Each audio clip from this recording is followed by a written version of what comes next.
Tío, escúchame esto porque parece de película, pero no hay ni una gota de ficción. Un jueves por la tarde, salí antes del curro porque hubo una avería leve en el edificio de la empresa y no me necesitaban hasta el día siguiente. Pensé, de lujo, voy a aprovechar para darme una ducha larga, pillar algo de comer y ver el partido tranquilo en casa. Eso era lo que quería. Tranquilidad. Lo que encontré fue otra cosa. Al llegar al portal, noté que el coche de Irene no estaba. Nada raro, pensé, igual ha salido a comprar o ha ido a por la niña al conservatorio. Pero al subir y abrir la puerta, algo me hizo frenar en seco. El piso no olía a nuestro olor habitual. Había un perfume distinto, uno fuerte, de esos que no se evaporan fácil. ¿Sabes a qué me refiero? Ese tipo de olor masculino que no lo lleva cualquiera. Un olor caro, como de tío que se cree guapo. Y lo siguiente que escuché me dejó helado, una carcajada. Una risa de hombre. Dentro de mi casa. No soy celoso, ni paranoico. Pero mi cerebro se activó solo, como si hubiera entrenado para eso toda la vida. Cerré la puerta con cuidado, me quité los zapatos como si fuera un ladrón y me acerqué al pasillo. Escuché otra risa, más baja, y la voz de Irene diciendo algo que no logré entender, pero no hacía falta. La puerta de nuestra habitación estaba entreabierta. Y ahí estaban las sombras. No te exagero, hermano. Las sombras moviéndose sobre la pared, como si fuera una maldita escena de teatro barato. Me quedé parado, con el corazón reventándome en el pecho. Una parte de mí quería entrar y partirle la cara al tipo, y otra parte no podía ni mover un músculo. Me dolía hasta el aire que respiraba. Estuvieron riendo un rato, hablando bajito, y después silencio. No te lo voy a describir todo, no hace falta. Solo te diré que no hay peor tortura que escuchar a tu mujer gemir y saber que no eres tú el que la tiene debajo. Me fui. Me fui sin hacer ruido. Cerré la puerta despacio, bajé las escaleras temblando y salí a la calle con los ojos llorosos, pero no de tristeza, de rabia contenida. Caminé sin rumbo durante 2 horas, no recuerdo ni por dónde pasé. Solo sabía que si me quedaba un segundo más ahí arriba, iba a hacer una locura. No me fui a casa de un amigo, ni al bar de siempre. Fui a la estación de Atocha y me senté en un banco como si estuviera esperando un tren a ninguna parte. Me quedé ahí viendo a la gente pasar, como si todos tuvieran un plan menos yo. ¿Cómo llegué a esto? ¿Cómo demonios se me coló un tipo en mi cama sin que yo me diera cuenta? Esa noche no volví a casa. Me metí en un hostal barato cerca de Lavapiés, uno de esos con paredes finas y colchones que crujen al moverte. Dormí poco y mal. Al día siguiente, llamé a mi jefe y le dije que necesitaba unos días. Dijo que sí, que me veía raro últimamente. Me dieron 3 días de permiso. No sabía qué iba a hacer, solo sabía que no podía mirar a Irene a la cara sin vomitarle todo lo que tenía dentro. Pero aquí viene lo más jodido, y es por eso que te lo cuento con tanto detalle. No le dije nada. No la enfrenté. No fui el tipo que entra dando portazos y grita zorra, como en las pelis. No. Jugué a su juego. Durante una semana entera me comporté como el marido perfecto. Incluso más atento que antes. Me duché, cociné, llevé a nuestra hija al cole, le pregunté a Irene por su trabajo, hice todo lo que ella siempre decía que los hombres no hacen. Y todo eso, solo para observarla. Porque quería saber si se arrepentía, si iba a confesarlo, si le pesaba en la mirada. Pero no. Actuaba como si nada. Hasta me besaba en la mejilla al despedirse. Y cada beso era como una daga de plástico, no mataba, pero dolía de cojones. La segunda vez que pasó, la pillé de verdad. Y esa es otra historia que te contaré en la siguiente parte. Pero créeme, lo que descubrí esa vez, no me lo esperaba ni en mis peores pesadillas. Durante esos días me dediqué a algo que jamás pensé que haría, espiar a mi propia mujer. No con cámaras, ni con aplicaciones raras, ni pinchando su móvil. Nada de eso. Lo hice a la antigua, con mis ojos, con mi oído, con esa tensión en el pecho que no te deja pensar en otra cosa más que en lo que sabes pero aún no puedes demostrar. Me levantaba temprano y fingía que me iba a trabajar como siempre, pero no. Me quedaba en el coche, aparcado en la calle de atrás, esperando. A veces bajaba al bar de la esquina para que no me vieran los vecinos, otras veces directamente caminaba por la zona fingiendo hacer recados. Tenía el día entero para seguirle el rastro. El viernes fue el primero que me dio una pista clara: Irene no fue al instituto. Salió vestida como siempre, con su mochila de profesora, el termo del café en la mano y su misma rutina de despedida con nuestra hija, que ya ni me miraba a los ojos porque seguramente notaba la tensión aunque no entendiera por qué. Se fue andando, como siempre, pero en lugar de dirigirse al metro, dobló una esquina y subió a un coche que la esperaba con el motor encendido. Un Seat León gris. No me dio tiempo a ver la matrícula, pero vi al conductor, aunque solo de perfil. Un tío de unos 40 y pico, barba descuidada, gafas oscuras, el tipo de cara que si lo ves una vez no lo olvidas. Ella se subió sin mirar atrás y el coche arrancó como si tuvieran prisa. Seguí caminando hasta donde se había parado el coche y busqué cámaras en los alrededores. No vi ninguna, pero me fijé en un repartidor de pan que descargaba justo en ese momento. Me acerqué sin rodeos, le ofrecí un cigarro que no pensaba fumar y le pregunté si había visto a mi mujer subir a ese coche. Le expliqué que sospechaba que me estaba engañando, sin dramatismos, como si habláramos del tiempo. El tipo me dijo que sí, que la había visto subir 2 veces esa semana, siempre al mismo coche. Me preguntó si quería que me avisara si volvía a pasar, le dije que sí y le pasé mi número. Ahí empecé a sentir que no estaba loco, que lo que vivía era real, que todo tenía un sentido jodido pero coherente. Esa noche la esperé despierto. Cuando entró, me miró sorprendida de verme en el sofá viendo la tele. Me dijo que había habido una reunión larga en el instituto, que estaban preparando no sé qué movida con los alumnos de primero. Le dije que me parecía bien, que si necesitaba quedarse más tiempo que me avisara para no preocuparme. Me sonrió, se acercó, me dio un beso rápido y se fue a ducharse. No mencionó nada de su día, no me preguntó por el mío, no dijo nada más allá de lo básico. Era como si viviéramos en paralelo, compartiendo un espacio sin cruzarnos realmente.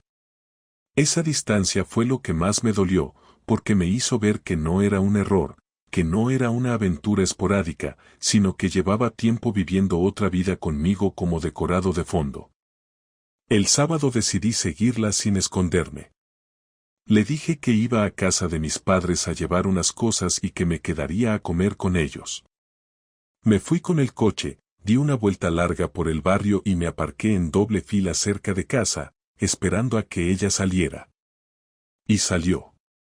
Con otro abrigo, con otro bolso, con ese maquillaje ligero que solo se pone cuando sabe que va a estar de cerca con alguien.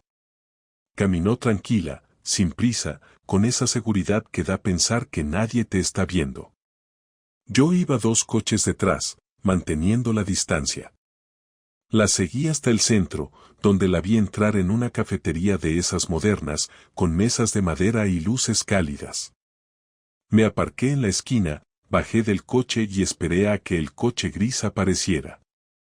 No tardó ni 10 minutos. Aparcó justo delante del local y vi cómo bajaba el mismo tío. Esta vez llevaba una cazadora vaquera y una mochila. Entró sin mirar a los lados, como quien va a ver a alguien que ya forma parte de su rutina. Esperé 10 minutos más, crucé la calle y entré.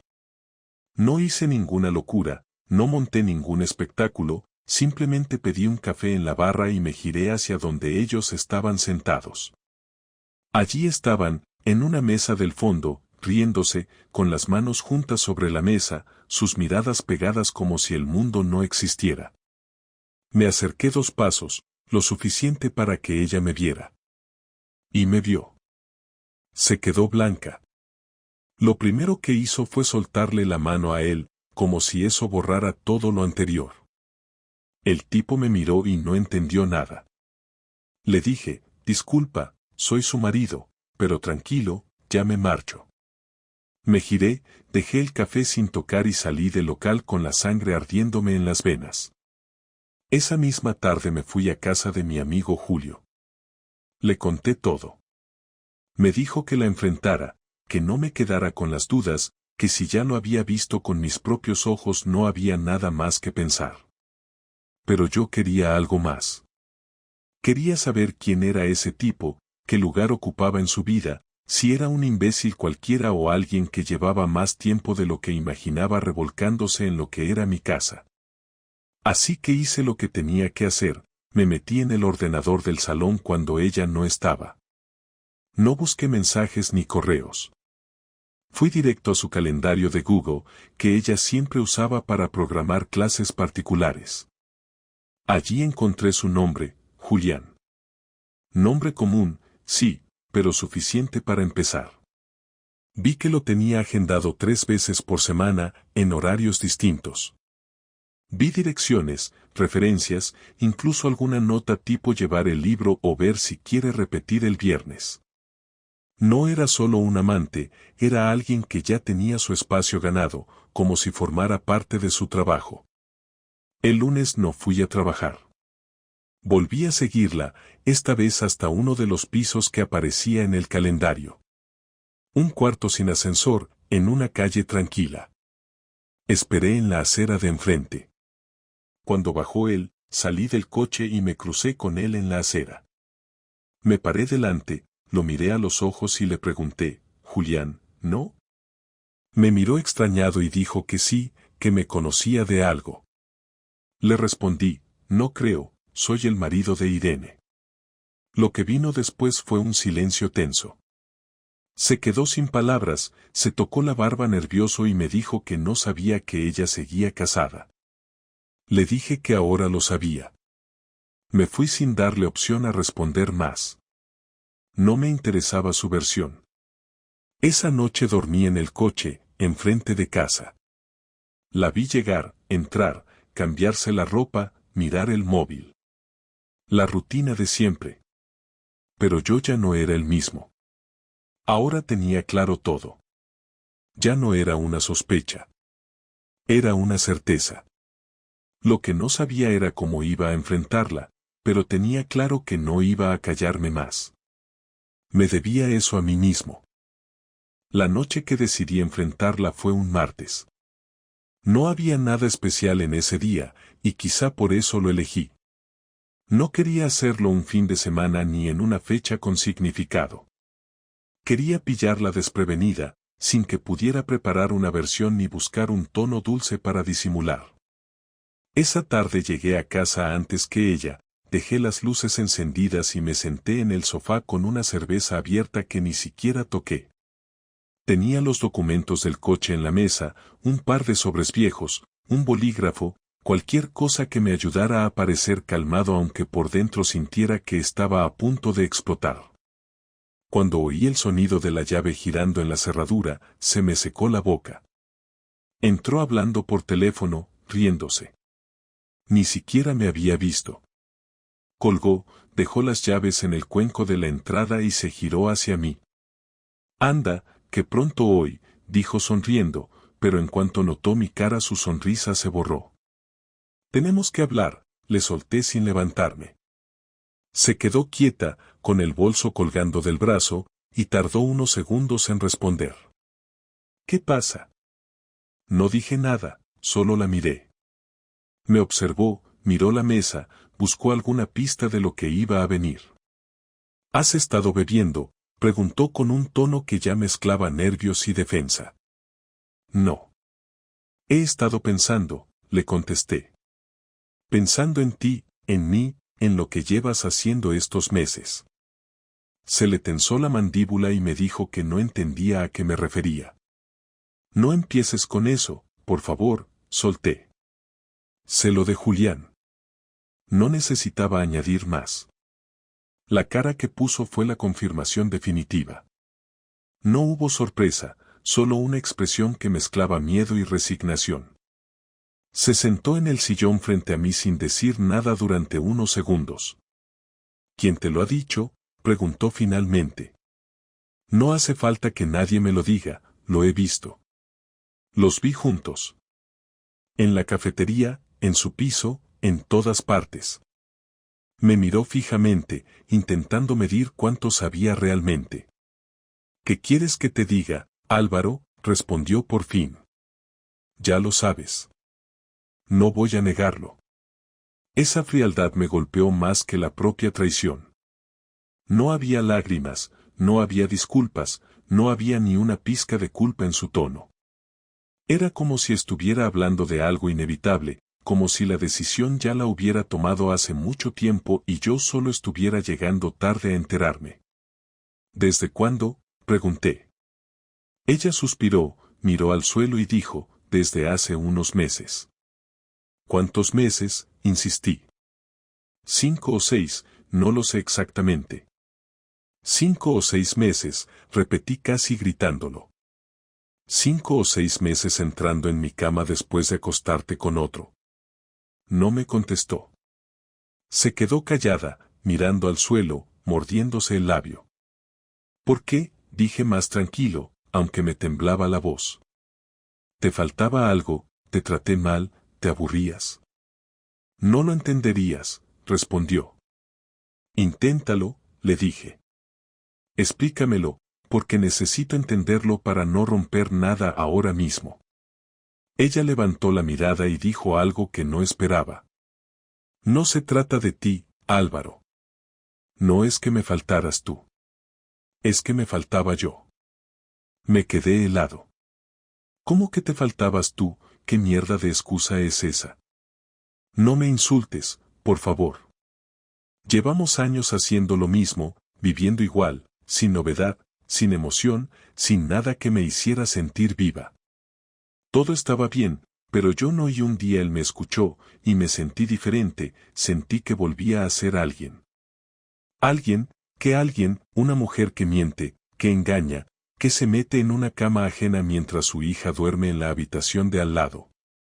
No lo veas así, dijo ella, subiendo el tono. ¿Cómo quieres que lo vea? Como algo bonito, como una búsqueda personal. No era amor, Álvaro, no era nada serio, fue un error que no supe parar. Un error que duró medio año, repliqué. Eso no es un error, Irene. Eso es una elección. Ella se levantó y empezó a andar por el salón sin mirarme. Yo seguía sentado, con los puños cerrados sobre las rodillas, controlando las ganas de gritar. Lo iba a dejar, dijo finalmente. Lo ibas a dejar cuando ya no te sirviera, le contesté. Cuando te cansaras o cuando te pillaran, que viene a ser lo mismo. No sabes lo que era vivir contigo, me soltó de golpe.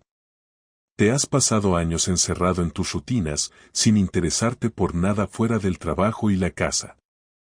Todo lo hacías bien, sí, pero todo igual, sin alma, sin nada. Y yo necesitaba sentir algo distinto. Así que la culpa es mía, dije. No estoy diciendo eso, respondió. Lo estás insinuando.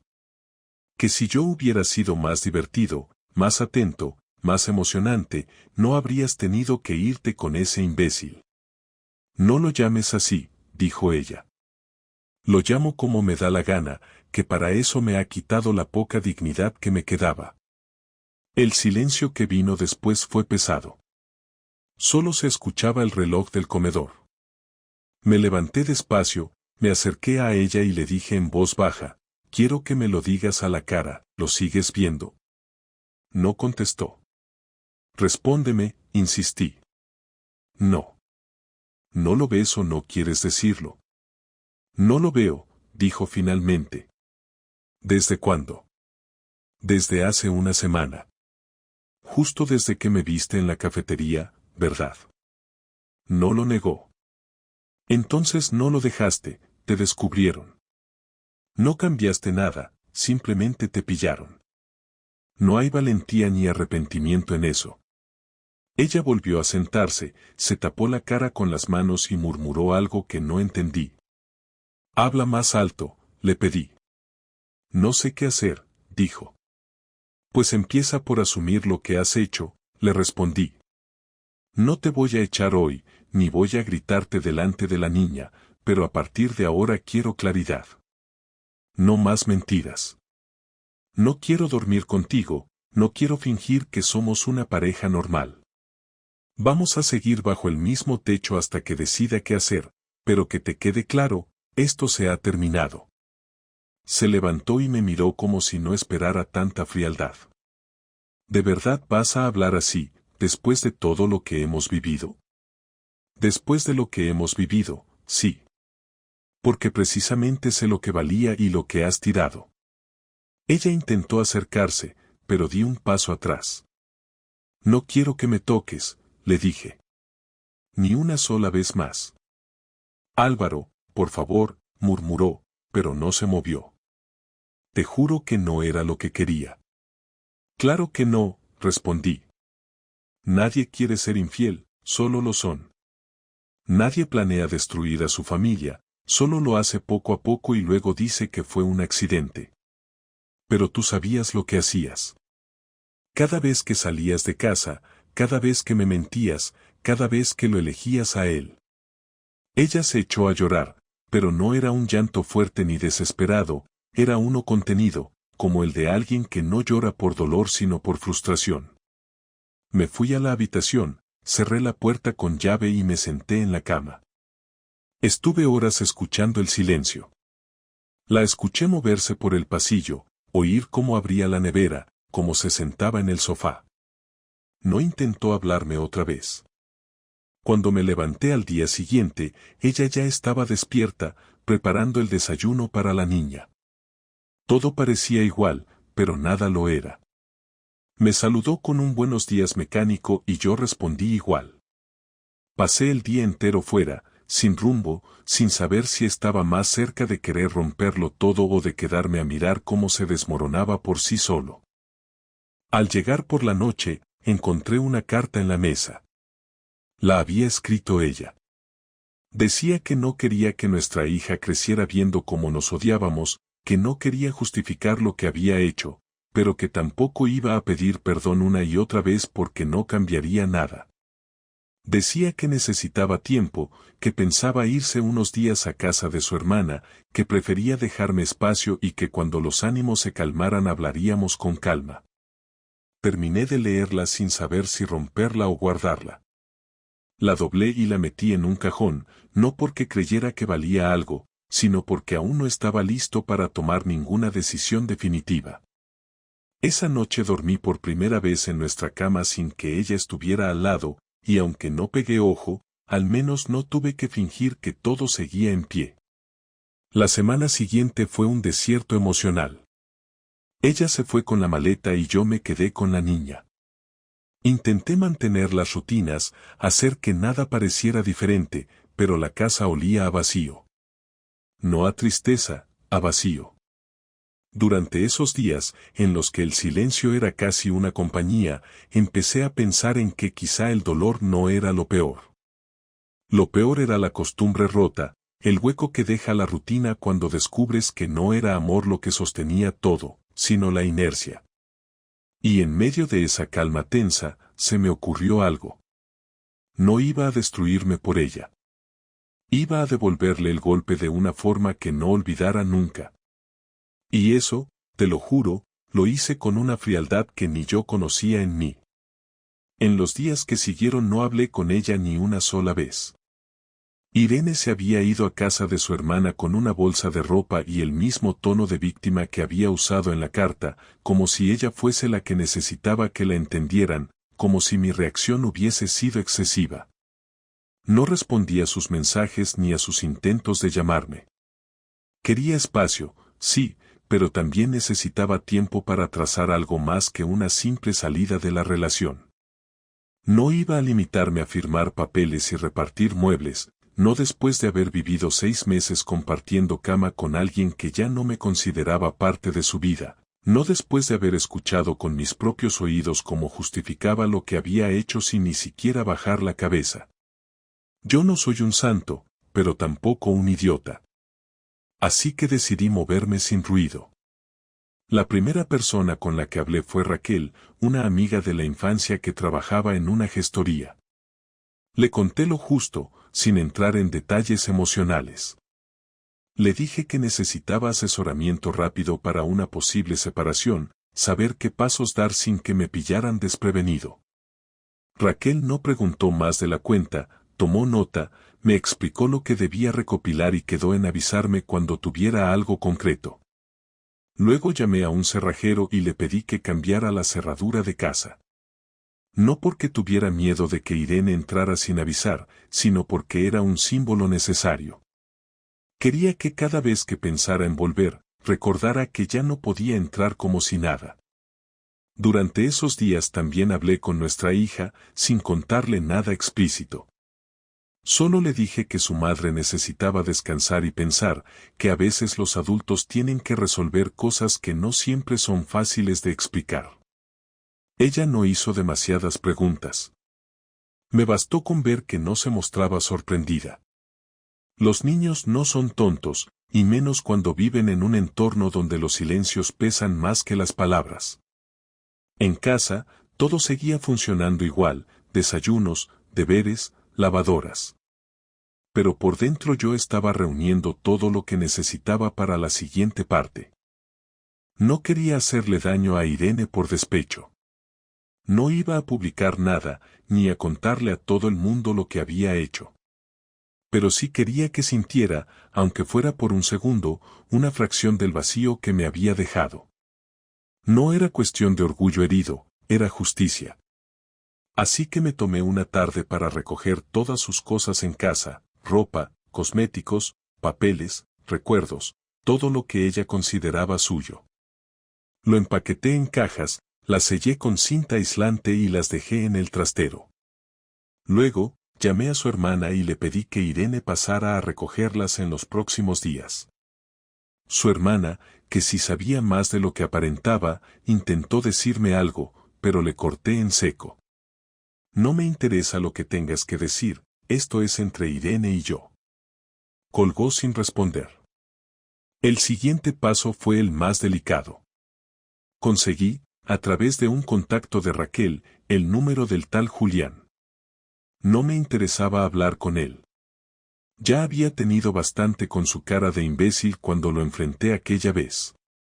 Lo que quería era localizar su entorno, su trabajo, su círculo. Tardé 2 días en conseguir su dirección y dónde trabajaba. Era administrativo en una clínica dental. Nada del otro mundo.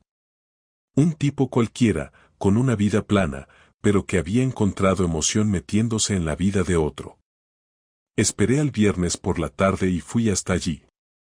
No hice nada ilegal, solo esperé a que saliera, lo seguí un rato y confirmé su rutina. Se iba caminando a su casa, vivía solo en un piso pequeño de alquiler, sin nada destacable.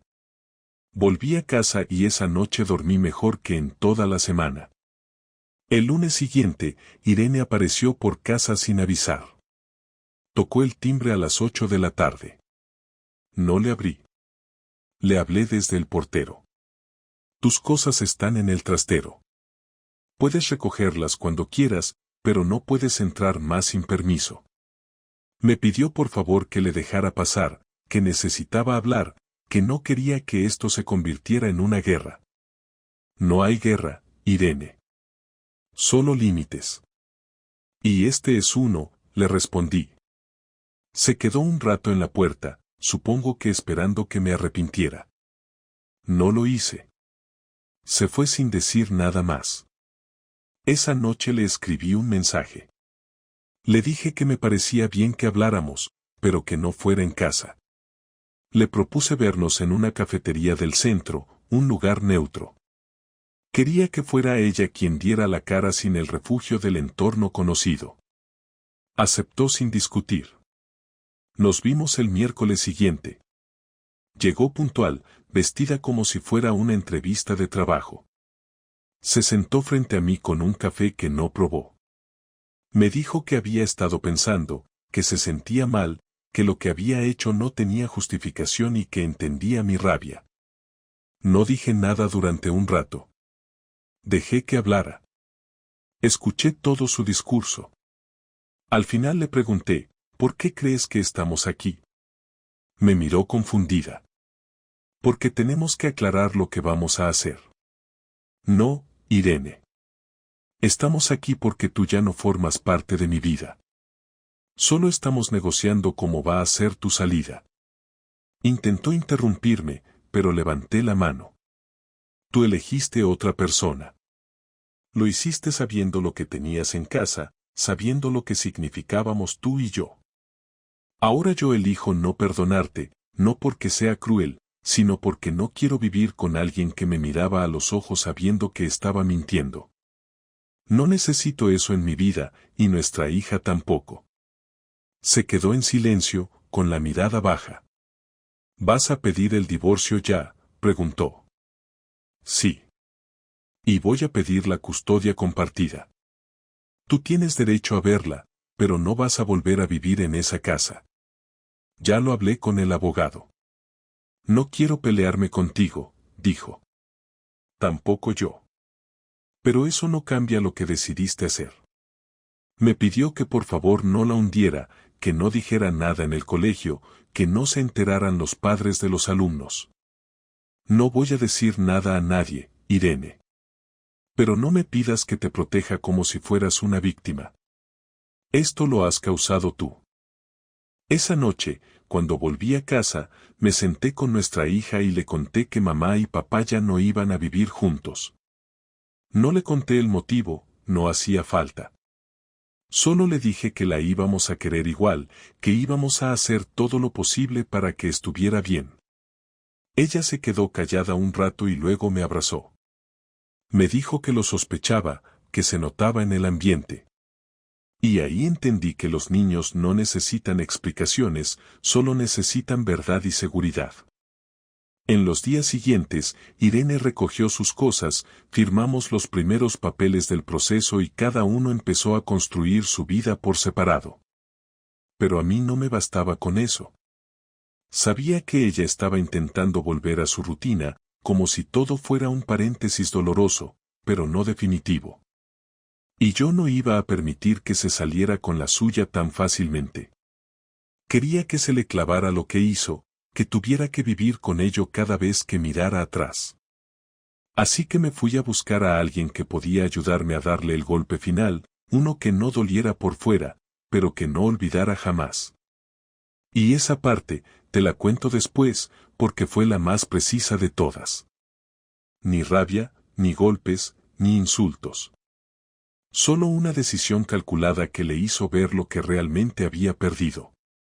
El día que decidí vengarme no fue uno de esos momentos en los que estás lleno de furia y no piensas con claridad. Fue todo lo contrario. Lo decidí con la cabeza fría, después de haber dejado pasar el suficiente tiempo como para no actuar desde la rabia. Ya no me temblaban las manos, ya no me despertaba a las 3 de la madrugada con la mandíbula apretada ni necesitaba recordar la escena de la cafetería para justificar mis decisiones. Ya no lo hacía por impulso, lo hacía por necesidad. No me bastaba con haberla echado de casa, ni con firmar un acuerdo de separación que dejaba claras las reglas. Ella había jugado sucio y había vivido una doble vida sin que nadie la obligara, sin que nadie le fallara antes, sin motivos reales. Era una traición voluntaria, sostenida, planificada. Y ahora tenía que entender lo que había provocado. No con insultos ni gritos, sino con un movimiento que la pusiera frente al espejo sin posibilidad de esquivar su reflejo. Así que fui directo a por el único punto donde sabía que le dolía más, su reputación profesional. Irene era profesora de lengua en un instituto público, uno de esos donde no solo se enseña, sino que se espera que los profesores representen valores, coherencia, buen ejemplo. Ella siempre fue muy querida por los padres, sobre todo por cómo hablaba de los alumnos y cómo se implicaba con los proyectos. Lo sabía todo el barrio, y lo sabía ella. Tenía esa imagen pulida, de mujer responsable, moderna, firme y cercana. Justamente esa imagen fue la que usó para justificar, durante años, que no podía tolerar la mentira, la hipocresía, la doble moral. Era de las que decía que si un alumno mentía, debía enfrentar las consecuencias con honestidad. Pero cuando le tocó a ella, no dudó en construir una historia paralela donde era víctima de una vida monótona, como si eso le diera permiso para humillar a su pareja sin que nadie la juzgara. Y ahí, exactamente ahí, fue donde apunté. Contacté con una madre del colegio que conocía desde hacía tiempo. No éramos amigos cercanos, pero habíamos coincidido en reuniones del AMPA y en varias actividades escolares. Sabía que tenía cierta influencia en el centro y que mantenía una relación muy cercana con varios profesores. Fui claro desde el principio. No le pedí que difundiera rumores, no le pedí que hiciera nada por mí. Le dije lo que había pasado. Le conté que Irene había tenido una relación con un tipo mientras estaba casada, que lo había hecho durante meses escondiéndose detrás de su papel de docente ejemplar, que se había metido con un tipo sin escrúpulos y que lo había hecho en horarios en los que se suponía que trabajaba. Le conté que la había seguido, que había visto cómo se subía a un coche en horario escolar y cómo iba a pisos donde claramente no se hablaba de literatura. No lo hice buscando venganza impulsiva, lo hice porque me parecía injusto que alguien que había sido tan calculadora pudiera salir ilesa. Ella se había metido en mi vida, la había roto y luego había intentado recolocar las piezas como si solo se tratara de un malentendido. Pero no era un malentendido, era una humillación. Y ahora tenía que enfrentarla. La madre en cuestión me escuchó sin interrumpirme, se notaba incómoda, pero no me cortó. Al final me preguntó si quería que lo contara. Le dije que no esperaba nada, solo que si algún día alguien preguntaba por qué Irene ya no estaba en el instituto, tuviera la versión real. Me agradeció la confianza y no volví a hablar con ella. 3 semanas después, Irene me llamó desde un número oculto. Respondí sabiendo que algo había pasado. Me pidió que nos viéramos, que era urgente. Nos encontramos en un parque a las afueras. Llegó sin maquillaje, con la cara tensa, con la mirada baja. Me saludó apenas y se sentó a mi lado sin mirarme. Me han suspendido temporalmente del instituto, dijo. No fingí sorpresa. ¿Y eso por qué?, pregunté como si no supiera nada. Dicen que hubo una denuncia anónima, que aportaron pruebas de que había faltado en horario laboral de forma reiterada, que usaba el tiempo de trabajo para actividades personales. Me están investigando y hasta entonces no puedo dar clases. Vaya, respondí, qué mal suena eso. Me miró fijamente, y ahí entendió todo. Fuiste tú, ¿verdad? No. Yo no hice ninguna denuncia, le respondí, y no mentí. Yo no lo hice, solo conté la verdad. ¿Por qué haces esto?, preguntó sin levantar la voz. ¿Por qué?, repetí. Porque tú hiciste algo peor. Y no esperes que yo me quede sentado mientras tú sigues caminando como si nada hubiera pasado. He perdido mi trabajo, Álvaro, dijo. No lo has perdido, estás suspendida. Aún tienes una oportunidad de volver. Yo perdí algo más importante. Se quedó en silencio, sin saber qué decir. No buscaba esto, murmuró. Lo sé, le respondí. Tú no buscabas nada. Solo actuaste. Y cuando actuamos sin pensar, a veces se pierde más de lo que se gana. Se levantó sin decir nada más y se fue. No intentó justificar nada, no pidió perdón, no mencionó a Julián ni una sola vez. Después de eso, desapareció por un tiempo. Dejó de pasar por casa a recoger a la niña y organizó las visitas de forma que su hermana fuera quien venía a buscarla. Su abogado envió una propuesta para formalizar el divorcio y yo la firmé sin hacer modificaciones. No pedí más de lo que me correspondía, no reclamé cosas materiales ni condiciones especiales. Quería cerrar esa etapa cuanto antes. Aceptó todo sin rechistar. Cuando firmamos en la notaría no cruzamos ni una palabra. Fue como dos desconocidos que compartían un papel y nada más. La notaria nos explicó los términos y nosotros asentimos sin hacer preguntas. No hubo lágrimas, no hubo rabia. Solo vacío. Una semana después recibí una carta suya. No una de esas cartas sentimentales, sino una página escrita a mano donde me decía que no me guardaba rencor, que entendía que había traspasado todos los límites y que, aunque no esperaba que la perdonara, quería que supiera que había aprendido la lección. Me dijo que había pedido el traslado a otro centro, en otra ciudad, que quería empezar de cero. Cerré la carta, la guardé en un cajón y no respondí. Pasaron los meses. Nuestra hija se adaptó a la nueva rutina con naturalidad. Yo retomé mi vida, salí con amigos, empecé a reconstruir mi día a día. No con prisas, no con desesperación. Solo con una tranquilidad que no recordaba haber sentido en mucho tiempo. Y un día cualquiera, en el parque, ella me preguntó, «Papá, ¿tú crees que mamá va a volver a ser feliz?» Me quedé callado unos segundos y luego le dije la verdad. Eso depende de ella. La felicidad no se construye mintiendo, pero tampoco se pierde para siempre. A veces hay que tocar fondo para entender qué es lo que uno tiene que cuidar. Y a veces se toca fondo cuando ya es tarde. Ella no preguntó más y siguió comiendo su helado. Y yo supe, por primera vez, que ya no me dolía. Han pasado 6 meses desde la última vez que hablé con Irene en persona. No la he vuelto a ver, ni siquiera en las visitas de nuestra hija, que ahora se hacen en un punto intermedio acordado entre nosotros a través de su hermana. No hubo más cartas, ni mensajes, ni intentos de reconciliación, ni disculpas tardías.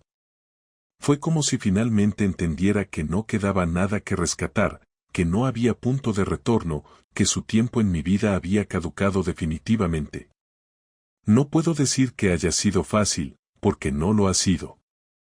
Hubo días en los que me levantaba y sentía que todo seguía en pausa, que por más que la rutina avanzara, mi cabeza seguía anclada en esa secuencia de hechos que empezó con una simple risa en mi casa y terminó con una firma de divorcio y un hueco permanente en la confianza que antes tenía en la gente.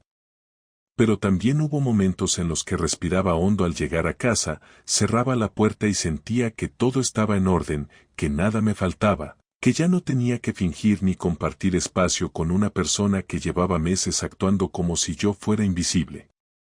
Eso fue lo más duro de todo, darme cuenta de que mientras yo hablaba de planes de vacaciones, de mejorar la casa o de comprarle una bici nueva a la niña, ella ya estaba en otro sitio, en otra historia, con otra persona. No por amor, no por necesidad, sino por puro egoísmo. Durante ese tiempo volví a conectar con gente que había dejado de lado por estar siempre centrado en casa, en el trabajo, en cumplir con todo. Volví a quedar con mi grupo del colegio, retomé una afición que había abandonado años atrás, empecé a moverme más por mí mismo, no por cumplir ni por obligación. No fue un cambio radical, no es que ahora mi vida sea perfecta, pero al menos es mía, sin mentiras, sin doble fondo. El proceso de recuperación no fue lineal. Hubo recaídas, noches en las que me despertaba sin saber muy bien por qué, días en los que cualquier comentario o foto antigua me hacía recordar cosas que ya no dolían pero que tampoco podía ignorar. No me convertí en un cínico ni en un desconfiado, pero aprendí a mirar más despacio, a no idealizar a nadie, a entender que incluso las personas que parecen tenerlo todo claro pueden ser capaces de destruirlo todo sin avisar. Un día cualquiera, recibí una llamada del colegio de mi hija. Me dijeron que necesitaban hablar conmigo y con la madre, que había un tema académico importante que querían tratar con ambos. Accedí, claro, y se acordó una reunión virtual porque Irene seguía viviendo en otra ciudad. Fue la primera vez que nos vimos cara a cara, aunque fuera a través de una pantalla, desde que todo terminó. Estaba más delgada, con el rostro más serio, el tono más contenido. No me saludó con cercanía, ni con frialdad. Fue neutral, como si fuéramos dos padres que nunca se conocieron más allá del vínculo con la niña. Durante la reunión fuimos cordiales, hablamos del tema, tomamos decisiones y acordamos pasos a seguir. Al terminar, el orientador se desconectó y quedamos solos en la videollamada. Ella no cortó de inmediato, y yo tampoco. Hubo unos segundos de silencio incómodo, hasta que ella habló. Gracias por estar al día con todo esto, de verdad. Le respondí que siempre estaría al tanto de lo que tuviera que ver con nuestra hija. Nada más.